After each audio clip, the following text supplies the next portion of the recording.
So, like I was saying, about 9 p.m., August 16th, and real talk, yeah, I've made my peace with this whole situation. And so, I want my neighbors to know, my family to know, that y'all basically, my black people, brown, Latino, African, whatever, all these different races that's around here, religions, cultural groups from different countries, whatever, including my own black people and my family.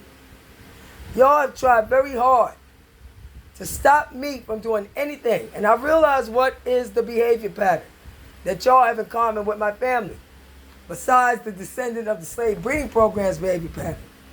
The other behavior pattern is, a lot of y'all don't read. A lot of y'all do not value education. You may value work, have a work ethic. There's some who do value education and stuff, but a lot don't. And 90% of y'all are very uncomfortable around extreme intelligence, including my family. I can't think of any, maybe one or two who are comfortable around me and my extreme intelligence. Most of y'all, absolutely not. That was my family. That's why I got to talk when I was about 12 for Khalid, or however old I was, 13, 14, with my cousin Khalid, because he was pouting, because we were competitive at everything. Board games, card games, video games, racing, climbing mountains, whatever. But the one thing Khalid could never beat me at was my vocabulary. And I would pull it out on him when he would act snotty, because Khalid, my favorite cousin, was snotty. He liked to look down on people. Well, he stopped doing that on me. But he's my favorite cousin. In any case, that's why I'm going to keep saying this until I leave. Because I've given up on my family. I've given up on my community. I've given up on the black people. I have given up on all of that nonsense, everything. Only thing I'm still concerned about is the kids. My kids, your kids, everybody's kids. Because kids are innocent.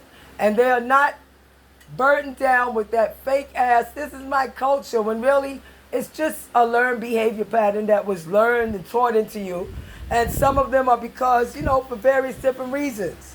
A king might, or a leader might say, this is what we must do, or they might do certain things and like it and works for their community, and next thing you know, either something that works for them or something they like, and next thing you know, it's part of culture.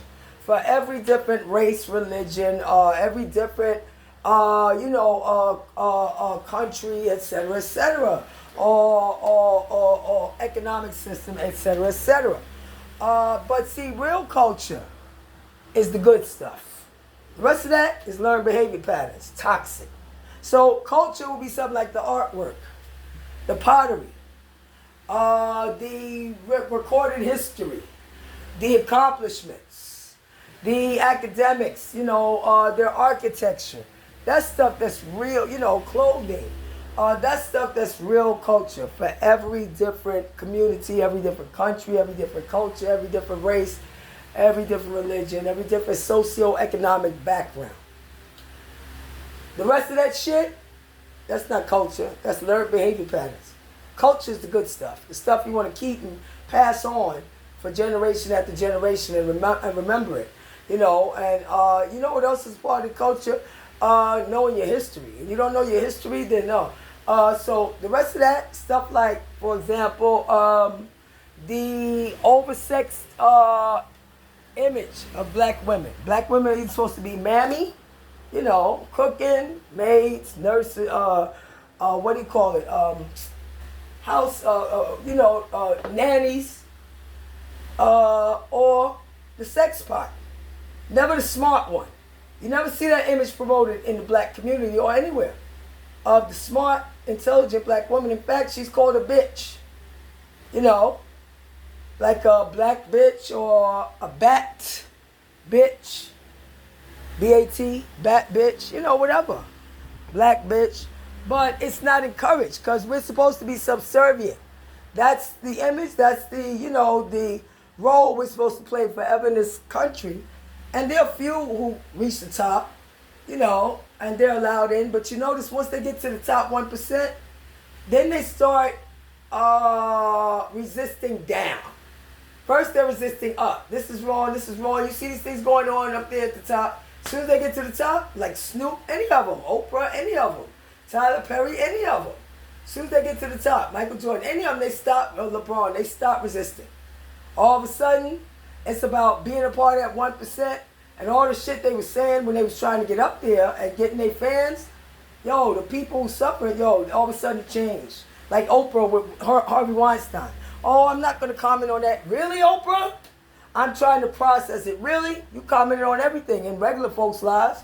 You do whole hour-long shows, but you ain't doing nothing about your friend Harvey, who you handed over starlets to. And you claiming you didn't know nothing about him. Miss me with the bullshit, Oprah. You had a whole media empire. You knew about a whole bunch of other people. You mean tell me you never heard anything about him in all them years? Miss me with the bullshit. You didn't investigate it. That's all it was. So, absolutely. It's fine. I'm ready to go. I have no problem with that. I just want to see what my own black people, my treacherous doggone descendants of the slave breeding programs, crab in a barrel black people, who do not value education. Not talking about all of them, no. But those of you who do not value education, you do not value family, this and that, I want to see you be upset because I said I'm leaving quicker. I got to go take care of my health. I can't be worried about police in this neighborhood, this block, this building, or anything. This apartment or nothing. I got to go take care of my health. I'm an old lady. And that's just what I'm going to do, And because none of this is important to me, the ghetto. I left the ghetto a long time ago. And my family, my exes, and my kids, and my best friend, and neighbor, everybody trying to keep me trapped in the ghetto with them.